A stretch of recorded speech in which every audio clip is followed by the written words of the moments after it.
और चलिए खबरों में आगे बढ़ेंगे। दरअसल साल 2002 में गुजरात के गोधरा कांड ने पूरे देश को झकझोर के रख दिया था। इस घटना पर अब फिल्म एक्सीडेंट और कॉन्स्पिरेसी गोधरा का निर्माण हुआ है। फिल्म एक्सीडेंट और कॉन्स्पिरेसी गोधरा कांड की जांच के लिए गठित नानावती मेहता आयोग की रिपोर्ट पर आधारित एक फिल्म है। फिल्म के स्टार कास्ट से बात की हमारी सहयोगी शैला निगार ने, आपको सुनाते हैं। सवाल कई हैं। साबरमती एक्सप्रेस में आग क्यों लगाई गई, इतनी सारी हत्याएं क्यों हुई, उस वक्त अधिकारी कहाँ थे, फायर ब्रिगेड कहाँ थी, वगैरह वगैरह। और अधिकारियों ने क्या अपनी कमी को छुपाने के लिए तमाम कहानियां गढ़ी। तमाम सवालों के जवाब देने के लिए फिल्म आ गई है एक्सीडेंट और कॉन्स्पिरेसी गोधरा। और इस फिल्म की स्टार कास्ट हमारे साथ मौजूद है। तो सबसे पहले शिवाज, मैं आपसे ही जानना चाहूंगी कि कितना सच और कितना मसाला। पूरा सच, जीरो मसाला। क्योंकि ये सवाल, जब ट्रेलर आपने देखा होगा, सरकार का डायलॉग है 59 कार सेवक जले थे, उसमें मर गए थे, एक का भी नाम जानते हो। ये फिल्म उनके जस्टिस के बारे में बात करती है, उनकी इमोशन के बारे में बात करती है, उनकी फैमिली आज तक क्या सह रही है। कुछ फैमिली ऐसे हैं जो बच के निकले हैं, आज तक वो ट्रेन के हॉर्न से डरते हैं। तो कितना रिसर्च आपको इसके लिए करना पड़ा और इस रिसर्च के दौरान किस प्रकार से आपने अपने इमोशंस को कंट्रोल किया, वो भी बताइए। जुडिशरी मेंबर से हमने बहुत सारा किया, नानावटी मेहता कमीशन के through, SIT, UC Banerjee reports, बहुत सारे रिसर्च किया। और जो विक्टिम की फैमिली थे उनके साथ अगर मैं बात करूं तो उनसे जो हमें ज़्यादा मिला, इमोशंस बहुत ज़्यादा मिला, क्योंकि हम घंटों बैठ के बातें कर रहे थे, बात नहीं हो रही थी, बस उनकी आंखों में आंसू था। आपसे जानना चाहेंगे कि कुछ घटनाएं देखिए ऐसी होती हैं जो सदियों तक, दशकों तक, सदियों तक दिलों पर, दिमागों पर असर करती हैं।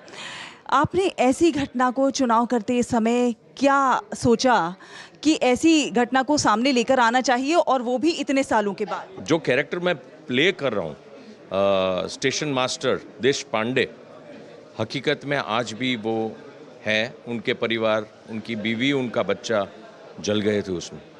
और the way he is right now, दुनिया से कुछ लेना देना नहीं है, बहुत कम बात करते हैं। डैनिशा, सबसे पहले तो आप अपने रोल के बारे में कुछ बताइए। मैं और मेरा जो 10 साल का बच्चा है, हम, मेरे पड़ोसी हैं तुलसी बहन, हम सब लोग जाते हैं यज्ञ में। और हालांकि पता था कि जब वापस आते हैं तब ये हादसा होता है साबरमती ट्रेन के साथ। पर मुश्किलें ज़्यादातर ये चीज़ की थी कि जब से मुझे पहले दिन का जो मेरा शूट था, तब से मैं सोच रही थी कि जब हम ट्रेन वाली सीक्वेंसेस शूट करने वाले हैं आग के साथ, तो मैं वो कैसे करूँगी, क्योंकि ये कॉम्प्रिहेंड करना, सिर्फ इमेजिन करके कि अगर आपकी पूरी बॉडी जल रही है तो वो कैसा दर्द होगा, ये बहुत डिफ़िकल्ट चीज़ है सिर्फ सोचना।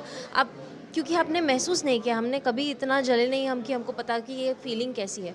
तो आई थिंक वो सीन्स शूट करने बहुत ज़्यादा डिफ़िकल्ट थे। एक वो व्यक्ति भी हैं जिन्होंने इस पूरे केस को, सरकार की तरफ से केस को लड़ा था, और इस फिल्म में वो जज का किरदार निभा रहे हैं। तिवारी जी हमारे साथ मौजूद हैं। जब आप रियल कोर्ट रूम में ट्रायल में होते थे, वो एक्सपीरियंस, और जब अब आपने फिल्म की, तो कितना सत्यता, कितना तथ्य आपको इसमें नजर आया? बिल्कुल, बल्कि इससे भी आगे बढ़कर कहूँ कि सभी प्रेक्षकों को ये लगा, बल्कि मैं अपनी नहीं, हमने 2 प्रीमियर शो किए, एक गोधरा में और एक अहमदाबाद में। दोनों प्रीमियर शो के प्रेक्षकों का जब अभिप्राय हम लोगों ने फिल्म के बाद उनसे पूछा, तो वो कहते थे कि हमें तो ये लगा कि हम ट्रेन में यात्रा कर रहे हैं और उसी S6 बोगी में यात्रा कर रहे हैं, और जो कुछ भी घटना हुई वो हमारे साथ घटित हुई। भाग्यवश हम बच गए ऐसा लग रहा है, हम फिल्म के बाहर आ गए हैं, परंतु हमें 2 घंटे, सवा 2 घंटे तक यही लगता रहा कि बस हम उसी बोगी में यात्रा कर रहे हैं। बोगी पे स्टोन थ्रोइंग हो रहा है, पत्थरबाजी हो रही है, बोगी को जलाई गई है, हमारे साथ के यात्री जल रहे हैं, हम भाग्यवश बच गए हैं और बोगी से, बल्कि फिल्म से बाहर आए हैं। ये उन लोगों का अभिप्राय था, वही मैं आपको कहना चाहूँगा। कैमरा पर्सन संजीव के साथ मैं शैला निगार, DD न्यूज़ के लिए। और इसी के साथ फिलहाल मेरे साथ इस मिनट में इतना ही। ब्रेक